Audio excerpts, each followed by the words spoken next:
Zen monks did not wake up inspired. They woke up because a bell rang in the darkness, and when that bell rang, the body moved. No questions, no negotiation, no waiting for the right feeling. For over 1,000 years, from the Tang Dynasty monasteries of China to the rigid Zen temples of Kamakura, Japan, monks operated on a principle that would sound brutal to modern ears. Action does not require emotion. It only requires structure. This wasn't philosophy. This was survival. In temples where the floors were hard, the cold cut through thin robes, and meals were sparse. Waiting for motivation meant failure. Meditation happened at 3 a.m., whether the monk felt rested or not. Labor began at dawn, whether the body felt ready or not. Practice continued regardless of mood, weather, or internal resistance. The monastery didn't ask, "How do you feel today?" It simply rang the bell. But before I show you how this system worked, I want you to imagine something. Imagine waking up tomorrow and realizing that every goal you abandoned, every project you postponed, every version of yourself you planned to become, none of it failed because you lacked ability. It failed because you waited. You waited to feel motivated. You waited to feel ready. You waited for the perfect moment when resistance would magically disappear. Imagine recognizing that this waiting wasn't harmless. Every day you delayed, you trained yourself to negotiate with action. You strengthened the habit of checking your emotional state before moving. You made motivation a prerequisite for discipline instead of a byproduct of it. Thus, imagine looking at the last 5 years and seeing not a lack of effort, but a pattern of starting only when you felt like it, and stopping the moment you didn't. Now, imagine this truth landing with full force. If your system depends on feeling motivated, your system will eventually fail. That's what Zen monks understood 800 years before modern productivity culture existed. They didn't become disciplined by finding their why, by visualizing success, or by building morning routines that depended on inspiration. They became disciplined by removing the option to negotiate. Today, we're going to examine how they did it, not through willpower or superhuman determination, but through structural design that made hesitation impossible. But first, subscribe to this channel and tell me in the comments, what's the one area of your life where you keep waiting to feel ready? Your answer might become the next deep dive. Chapter 1. The Monastery. That removed choice. The year was 1227 AD.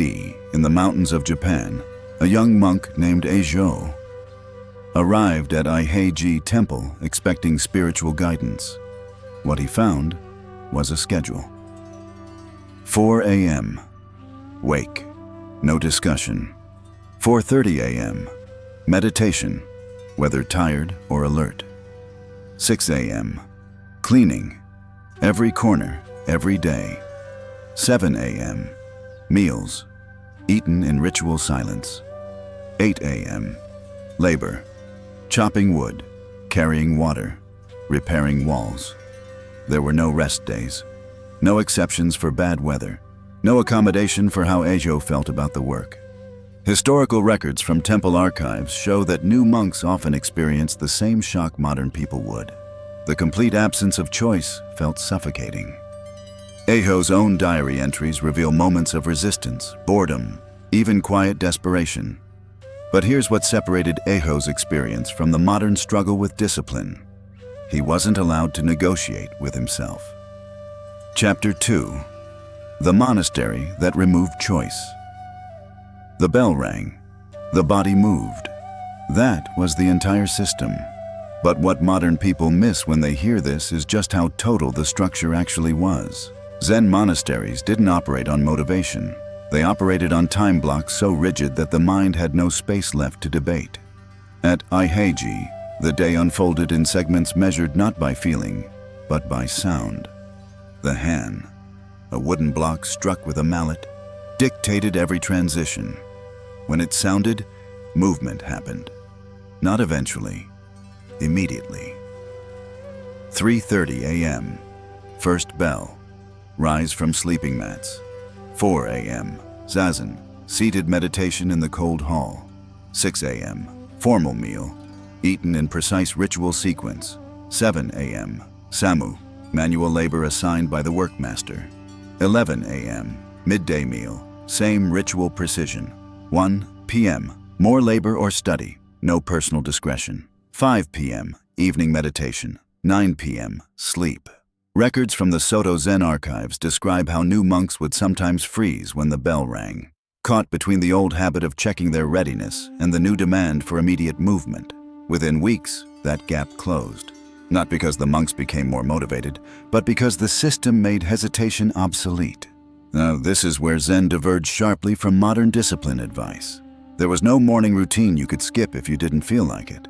There was no flexibility built in for low-energy days.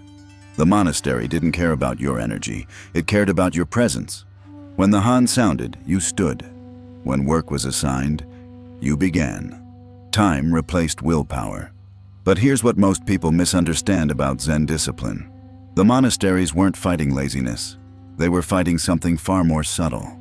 Zen texts from the medieval period rarely use words that translate to lazy or unmotivated.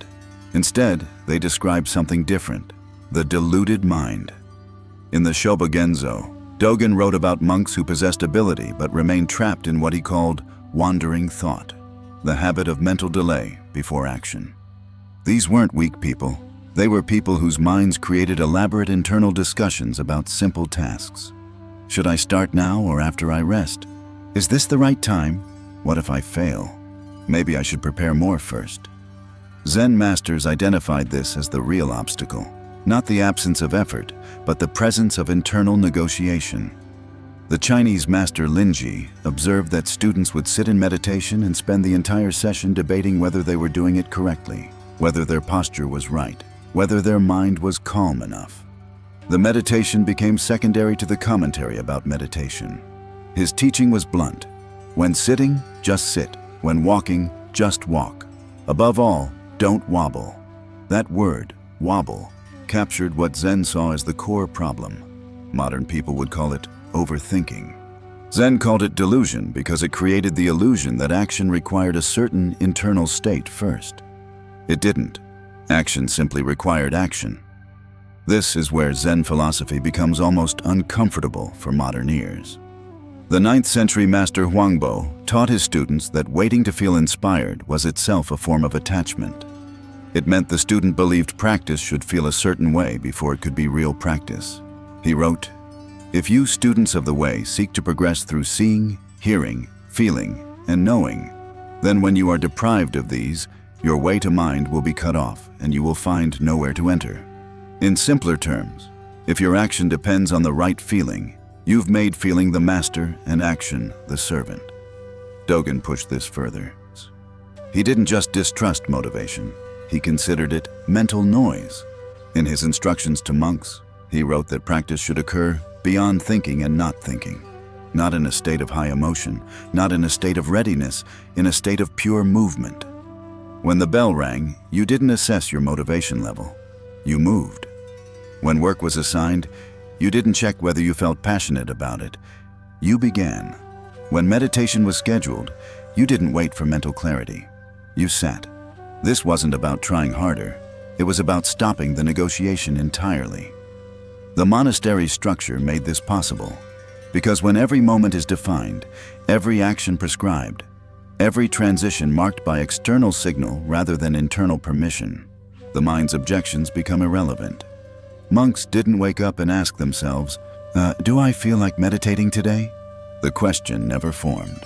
The bell had already answered. This is what Zen monasteries understood that modern productivity culture still struggles with. Discipline isn't built by strengthening willpower. It's built by eliminating the decisions that require willpower. And over time, something unexpected happened. The monks stopped experiencing discipline as force. They didn't become more motivated. They became something else entirely. People for whom action and instruction had merged into a single reflex, with no gap in between. But that transformation didn't come from meditation alone. It came from something most people would consider mundane. Chapter 3. Repetition was the training cleaning floors. Historical records from Tang Dynasty Chan monasteries show that monks spent more time with brooms and buckets than in meditation halls. At Aiheiji, newly ordained monks were assigned to the cleaning rotation before they were taught advanced meditation techniques. This wasn't hazing. It was the foundation of the entire system. Every morning after the first meditation session, monks moved through the temple with rags and water. They cleaned the meditation hall, the corridors, the kitchen, the bathrooms, the gardens. They scrubbed floors that had been scrubbed the day before. They wiped beams that showed no dust. To an outsider, it looked repetitive to the point of absurdity. To the Zen masters, it was identity training. Because here's what happened when a monk cleaned the same floor every day for months. The question, "Do I feel like doing this?" slowly lost its power. The task became automatic. The resistance that initially arose, boredom, irritation, the desire to be doing something more important, had nowhere to attach. The floor needed cleaning. The monk cleaned it. No drama. The same principle applied to every task. Cooking rice in the monastery kitchen wasn't just food preparation. The tenzo, the head cook, followed precise rituals. Wash the rice 3 times. Measure the water exactly. Tend the fire with full attention. Serve the portions with care. Temple rules stated that the tenzo should handle even a single grain of rice as if it were gold. Why? Because the task itself wasn't the point. The quality of attention brought to the task was the point. Carrying water from the well, chopping wood for the fire, mending robes, sweeping paths. These actions filled most of a monk's day, and through relentless repetition, something shifted. The monk stopped dividing life into meaningful practice and meaningless chores. Everything became practice. This is where Zen teaching diverges so sharply from modern self-improvement that it almost sounds like a contradiction. Most people assume Zen training was about achieving enlightenment through intense meditation and sudden mystical breakthroughs. The historical reality was different. Dogen taught that awakening doesn't come from special moments. It comes from total presence in ordinary action. In his instructions to monks, he wrote, "To carry water and chop wood, this is enlightenment." Not a metaphor, a literal statement. The Chinese master Baizhang established a rule that became famous across Zen monasteries. A day without work is a day without food. Even the abbot worked. Even the eldest masters chopped vegetables and hauled firewood. Why? Because Zen viewed labor not as an obstacle to spiritual development, but as the primary vehicle for it. The insight was this: if you can only be present during meditation or prayer, you haven't trained presence. You've trained preference. You've taught yourself that awareness is conditional, that it requires the right setting, the right activity, the right mood. Zen demolished that idea. Presence during meditation meant nothing if it vanished when you picked up a broom. Discipline during prayer meant nothing if it disappeared when you faced a pile of dirty dishes. And so monasteries structured life to make every action mandatory and complete. The goal wasn't productivity. The goal was destroying the habit of selective effort. This is where the system became almost brutal in its simplicity. In Zen monasteries, there was no hierarchy of tasks. Cleaning the toilet held the same importance as studying sacred texts. Washing dishes required the same full attention as meditation. Temple records describe how new monks would often try to rush through manual labor to get to what they considered real practice. They would clean hastily, cook carelessly, work with divided attention, saving their focus for meditation. The masters corrected this immediately. Half-done work was unacceptable, not because of the result, but because of what it revealed. The monks still believed some actions mattered more than others. That belief was the problem. As long as a monk could say, "I'll do what I feel like," or "I'll save my energy for what matters," he remained trapped in a mind that negotiated with reality. He still operated on preference, doing task A with care because it felt important, doing task B carelessly because it didn't. Zen structure destroyed that distinction. When you must clean the floor with the same attention you bring to meditation, when you must chop vegetables with the same care you bring to studying Buddhist texts, when you must carry water as if it were sacred practice, because it is, the self that picks and chooses slowly dissolves. Over months and years of this repetition, monks reported something unexpected. They stopped experiencing resistance to ordinary tasks. Not because the tasks became enjoyable, but because the part of the mind that categorized them as boring or beneath them had weakened. The monastery's logic was simple. if discipline only appears when you're inspired. It's not discipline. It's just enthusiasm with extra steps. Real discipline is action without preference, without the need for significance, without waiting for the task to feel worthy of your effort. And that kind of discipline, the kind that operates regardless of the task's perceived importance, could only be built through endless repetition of the ordinary. That's why monks spent years washing the same bowls, sweeping the same paths, sitting in the same hall. Chapter 4. The Death of the Motivated Self. They weren't waiting for enlightenment to arrive. They were becoming people who no longer needed permission from their feelings to act. But something deeper was happening beneath the surface of all that repetition. Something the Zen masters understood about human psychology long before modern neuroscience existed. The monastery wasn't just training behavior, it was dismantling identity. Buddhist philosophy, which formed the foundation of Zen practice, operated on a premise that makes most people uncomfortable. The self you think you are is largely constructed, not in some mystical sense, but in a very practical one. The ego, what Zen texts call the false self, is the collection of preferences, aversions, stories, and protections you've built around the raw fact of your existence. It's the voice that says, I am someone who likes this, but not that. I am someone who works better in the morning. I am someone who needs inspiration to create. I am someone who can't function without enough sleep. These aren't observations.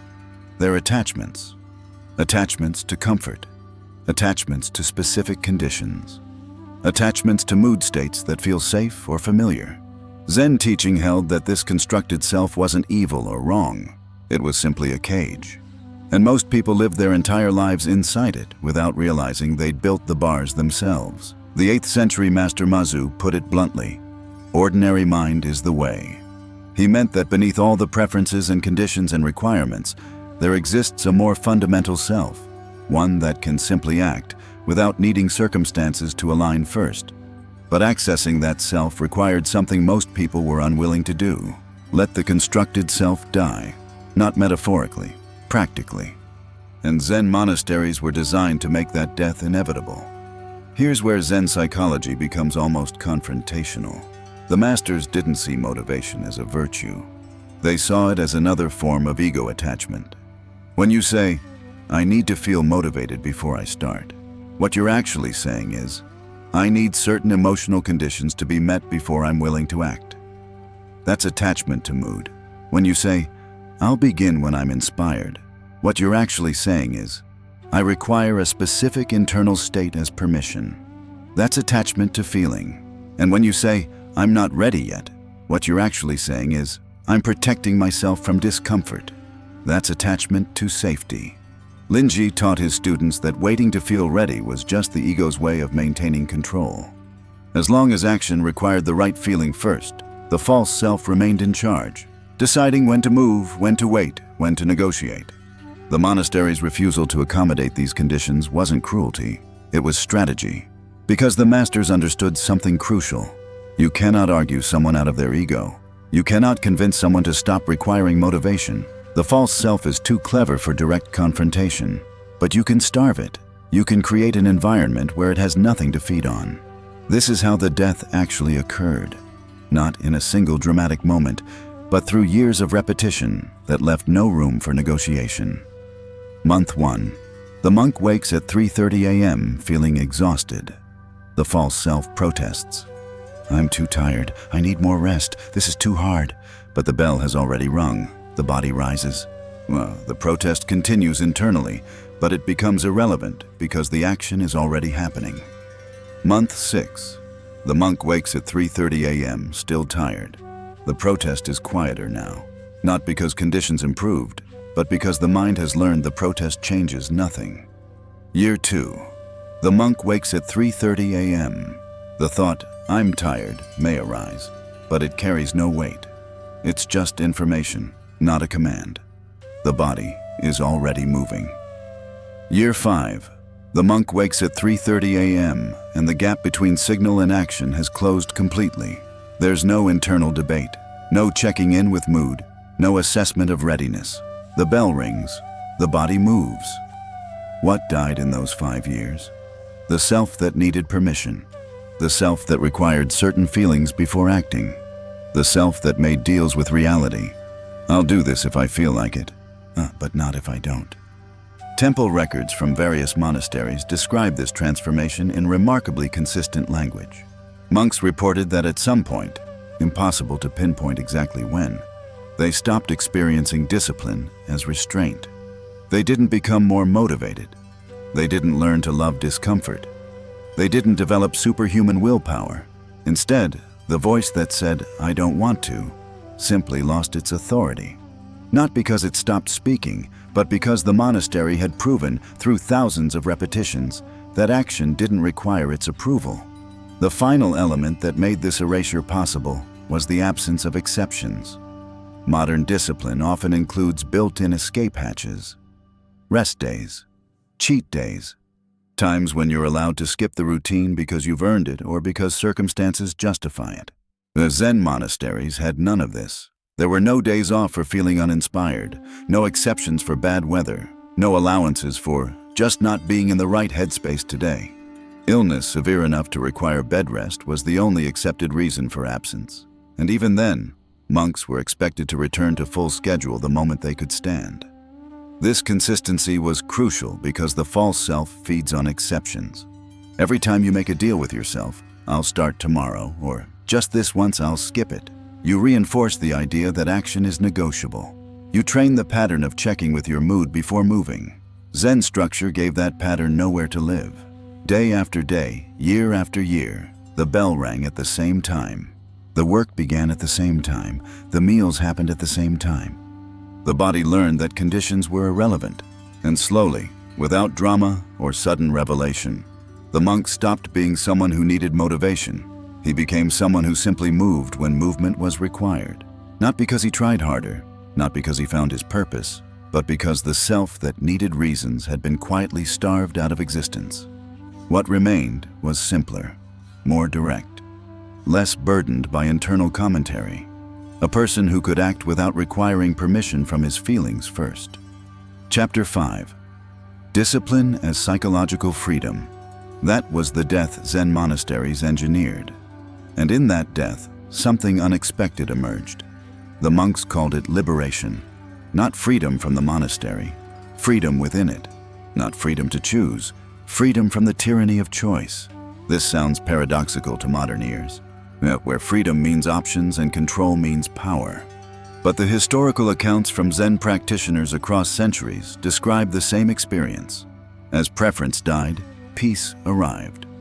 Consider what happened during meals. In Zen monasteries, food was served in formal ritual called oryoki. Monks sat in rows. Bowls were unwrapped in precise sequence. Food was distributed according to rank and need, not desire. You ate what was placed in front of you. Rice, pickled vegetables, miso soup.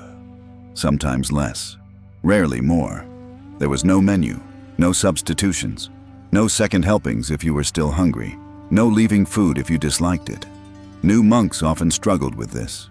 Records describe complaints about bland food, small portions, unfamiliar tastes. The mind generated constant commentary. "I wish this were different. I deserve better than this. This isn't enough."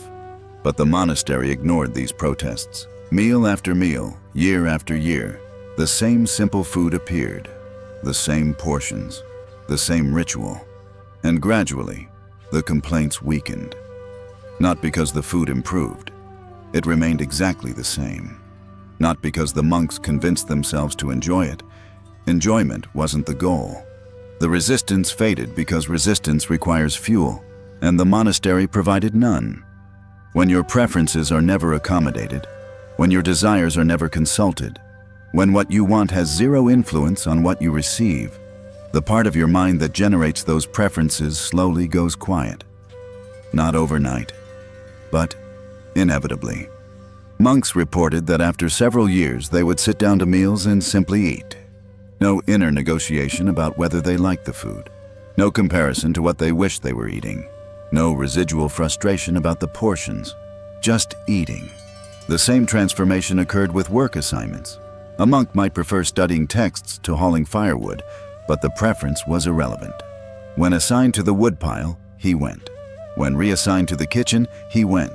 When sent to clean bathrooms, he went. Sleep schedules operated identically. Lights out at 9 p.m. whether you felt tired or not. Wake at 3:30 a.m. whether you felt rested or not. Over time, the emotional resistance that initially flared at every unwanted assignment, every early wake-up, every disliked task, it dissolved. What replaced it wasn't enthusiasm, it was neutrality, a state where the body moved without requiring emotional alignment first. See, modern psychology has discovered what Zen masters understood intuitively. Decision-making burns enormous mental energy.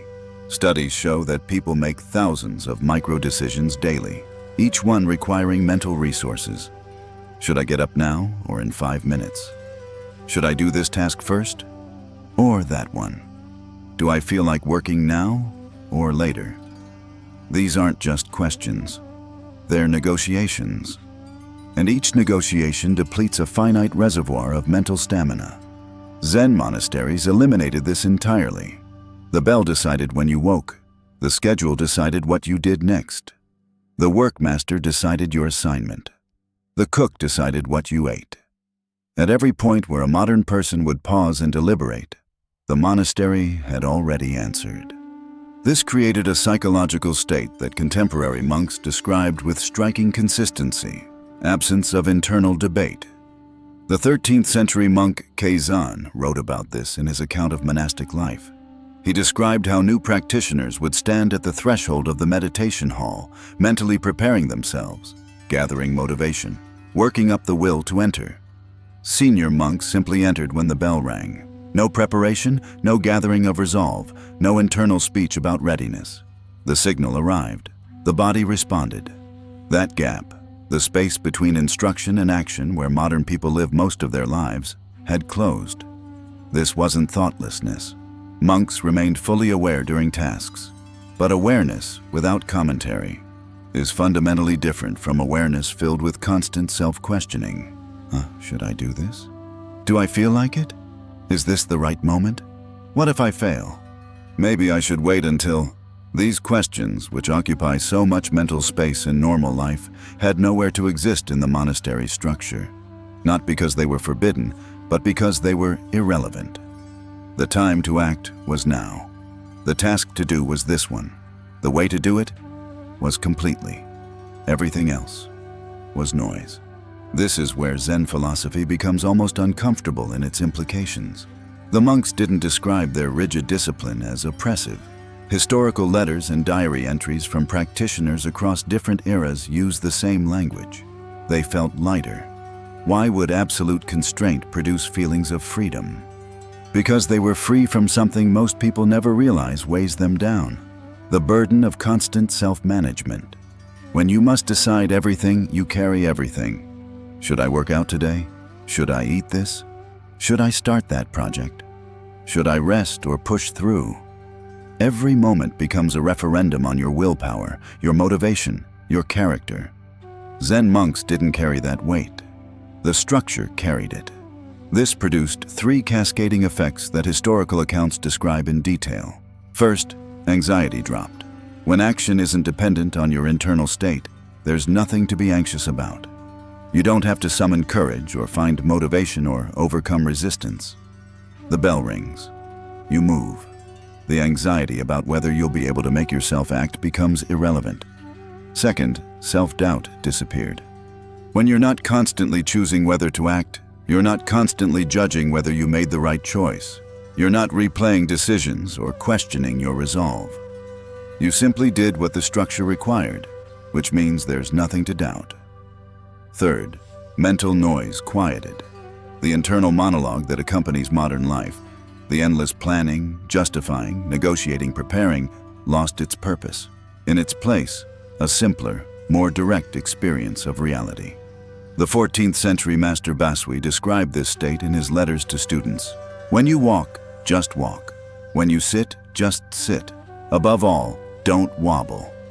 That last instruction, don't wobble, captured the entire transformation. Wobbling is what happens when your mind questions your actions while you're taking them. When you work but wonder if you should be resting. When you rest but feel guilty, you're not working. When you start but immediately second-guess whether you should have started. Monks trained in the Zen system stopped wobbling, not because they developed certainty about their choices, but because the structure removed the choice entirely. And in that removal, they found something unexpected. Not control, not power, not achievement. Peace. The kind of peace that comes from no longer being at war with your own resistance, no longer negotiating with your own reluctance, no longer carrying the exhausting weight of constant self-management. Chapter 6. What Zen really knew about human nature. Discipline hadn't made their lives harder. It had made their minds quieter. And that quietness, that absence of internal friction, was the freedom they'd been seeking all along. But before you walk away from this story believing you found a simple formula, we need to test it against reality. Because the easy conclusion, the one that sounds profound in a YouTube video but collapses under scrutiny, is this. Motivation is useless. Discipline is everything. That's too clean. And historically, it's inaccurate. Here's what happens when people try to extract a simple lesson from Zen monastic discipline. They miss the complexity of what actually made it work. Zen monks didn't just decide one day to be more disciplined. They didn't download a habit tracking app or set better goals or watch motivational content. They entered a total system. A system they chose, yes, but once inside, choice was removed. They lived in an environment specifically designed to make discipline automatic. They were surrounded by others following the same structure. They had no competing responsibilities, no family obligations, no financial pressures pulling them in different directions. Most importantly, they had nowhere else to go. When a monk woke up resistant to the 3:30 a.m. bell, he couldn't decide to sleep in and try again tomorrow. When he felt unmotivated during work, he couldn't switch to something more interesting. When discipline felt heavy, he couldn't quit the monastery without abandoning his entire identity and community. This context matters, because if you take the lesson, just remove choice and force yourself to act, and try to apply it to modern life, where you have a job, relationships, competing demands, and the option to quit anything at any moment, you're not practicing Zen discipline. You're just white-knuckling through tasks and calling it enlightenment. The deeper truth is more nuanced and more useful. Zen monks didn't become disciplined through willpower. They became disciplined through architecture, not the buildings, though those mattered. The architecture of their entire existence. 3 specific elements that modern motivation culture consistently overlooks. First, environment. The monastery was a closed system engineered to make discipline the path of least resistance. Every physical element reinforced immediate action. Sleeping mats that folded away instantly. Simple robes that required no decision-making. Bells positioned throughout the temple so no one could claim they didn't hear the signal. There were no snooze buttons, no comfortable alternatives, no easy exits. The environment wasn't neutral. It was deliberately constructed to make hesitation harder than action. Modern people try to build discipline while surrounded by design distractions. Phones that buzz, feeds that refresh, comfort that's always within reach. Then they wonder why their willpower fails. Zen monks understood. If your environment rewards hesitation, your discipline will eventually break. Second, ritual. The monastery operated on fixed, repeated patterns that required 0 daily decisions. The same wake time, the same meal sequence, the same work rotation, the same meditation schedule. This wasn't about productivity. It was about removing the cognitive load of constant choice. When every action is ritualized, you're not deciding whether to do it. You're simply performing the next step in a pattern you've executed hundreds of times before. If modern discipline advice often focuses on building habits, but misses this crucial element. Habits only become automatic when they're isolated from decision-making. The moment you allow yourself to debate whether today is the day you skip the habit, you've reintroduced choice, and choice requires willpower, and willpower is finite. Zen monks didn't debate. The ritual answered before the question formed. Third, identity. This is the element most people miss entirely. After years of structure and repetition, Zen monks didn't just develop disciplined behaviors. They became disciplined people. The distinction is critical. A disciplined behavior is something you do when conditions support it. A disciplined identity is who you are regardless of conditions. When a monk had cleaned the same floor every morning for 3 years, he wasn't someone who sometimes cleaned floors. He was someone who cleaned floors. The action was inseparable from his sense of self. This identity shift happened not through affirmations or visualization, but through relentless behavioral consistency over time. Modern people want to develop discipline while maintaining the identity of someone who needs the right circumstances to act. They want to be disciplined when inspired, structured when motivated, consistent when it feels good. Zen monks understood that you cannot hold on to the motivated self and become disciplined. One has to die for the other to live. So here's what Zen monasteries actually teach us. Not the oversimplified version, but the complete picture. Discipline is not about trying harder. Also, it's not about finding your why or visualizing your goals or developing mental toughness. Discipline is about removing the infrastructure that makes hesitation possible. Zen monks didn't wake up each day and overcome their resistance through superior willpower. They built a life where resistance had nowhere to attach. They created an environment where the signal to act was external and unavoidable. They developed rituals so ingrained that action became reflexive. They repeated behaviors until those behaviors became identity. This is uncomfortable because it reveals something about human nature most people don't want to accept. You are not going to think your way into discipline. You're not going to find the right mindset or unlock the perfect mental state that makes consistent action feel natural. You're going to build systems that make discipline easier than indiscipline. You're going to create environments where the default behavior is the desired behavior. You're going to repeat actions until your identity shifts to match them. Or you're going to stay stuck in the cycle of motivation and collapse that defines most modern attempts at self-improvement. Zen monks did not become disciplined by trying harder. They became disciplined by removing the option to hesitate. They didn't overcome their feelings. They built structures that made feelings irrelevant. They didn't develop superhuman willpower. They eliminated the decisions that required willpower. They didn't chase motivation. They outlived it. And that's why their discipline lasted not days or months, but lifetimes. Not because they were special, but because they understood what most people still don't. If your system depends on motivation, your system will eventually fail. The monastery wasn't a place where monks learned to be more motivated. It was a place where motivation stopped mattering at all.